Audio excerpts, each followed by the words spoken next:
Let's talk about ghosts. Not the moaning, chain-dragging, rattling chains variety, but the ones that are just. There, in your peripheral vision, you feel their presence, but when you turn to look, all you find is an empty room. Welcome to my channel, and today we're going to take a look at the unsettling experience of hearing voices in a silent space. From whispering voices to mournful laments, these eerie sounds can send shivers down our spines and leave us questioning the boundaries between the living and the dead. But before we dive into these spine-chilling tales, if you're new here and you love all things mysterious, ghostly, and unexplained, be sure to hit that subscribe button. We bring you new videos every week on all things paranormal. Now let's explore the silent choir. The first story comes from a Reddit user. I was alone in the house and suddenly I heard singing or chanting. It sounded like Gregorian chanting. It wasn't loud, but it was definitely there.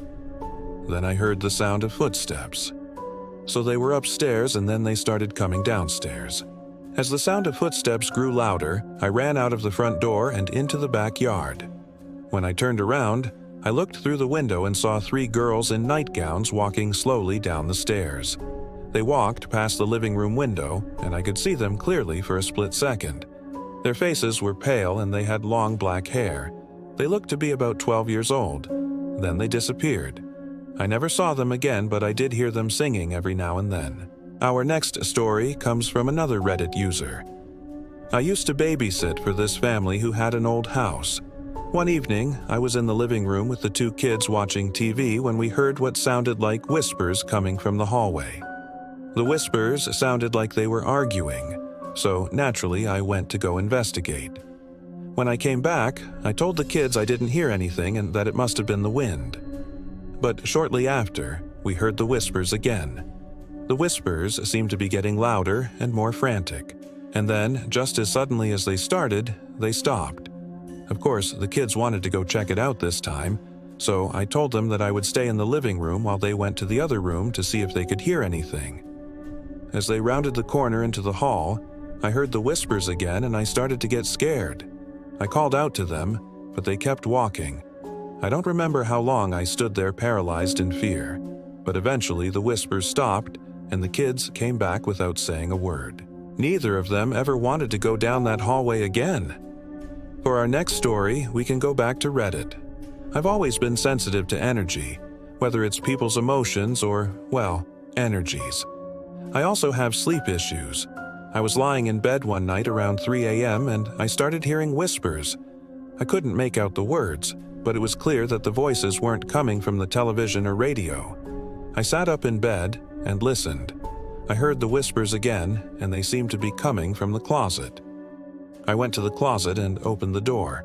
Nothing was in there. Then I started hearing voices again, this time much clearer.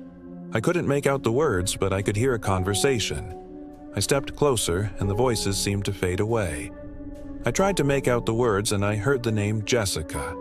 I don't know anyone by that name. The next day, I asked my mother if anyone by that name had ever lived here. She said, no, but that was my name when I was little. It turns out that she grew up in this house.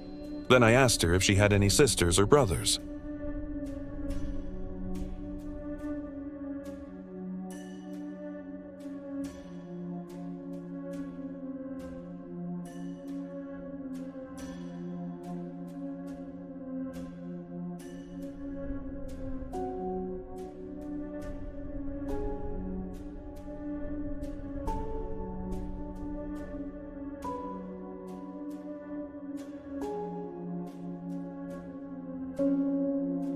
There is a pharmacy in the basement of the hospital, and it's the quietest place I know of in the whole building.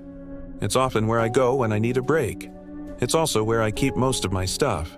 A few weeks ago, I was taking a break in the pharmacy and I was listening to music through my earbuds. Suddenly, I heard what sounded like a woman's voice whispering right next to me. I turned to look, and there was no one there. I thought maybe I was just imagining things. After all, I had been studying for my boards and hadn't been sleeping much. But then I heard it again. "Clean your glasses." I turned to look again, but there was still no one there. I shrugged it off and went back to my music. A few minutes later, I heard it again. This time it sounded like someone was shuffling papers.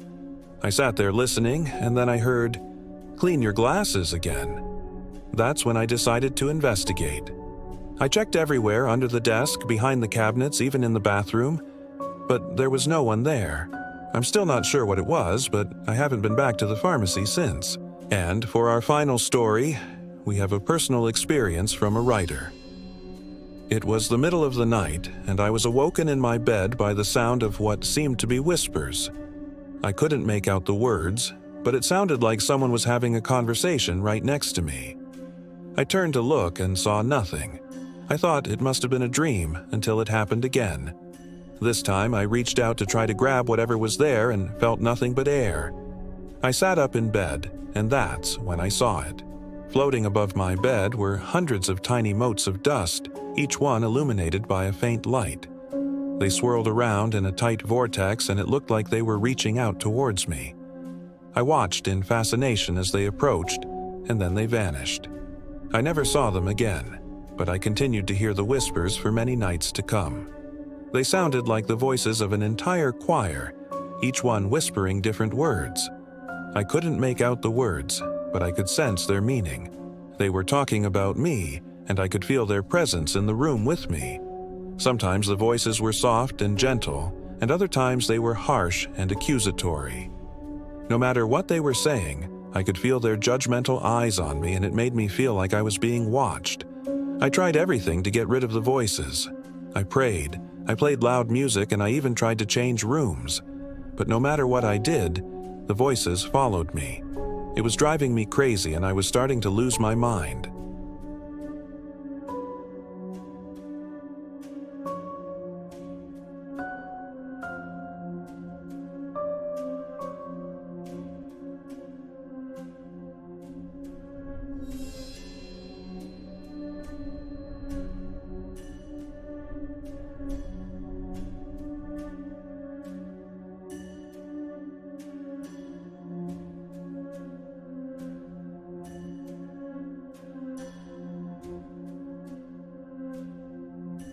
The voices continued to whisper, and they drove me insane. I spent years locked up in a padded room, hearing the whispers of the silent choir. Eventually, the voices got quieter, and the dust started to settle. I was released from the hospital and returned to my normal life. But the whispers never went away. I hear them every single day, and sometimes they still drive me crazy. If I could only make out the words, I wonder what they're saying. Maybe I'll never know, but I'm grateful that I'm not the only one who hears them. There are others out there who understand what it's like to live with the whispers of the silent choir. Hearing voices when no one is there can be a truly terrifying experience.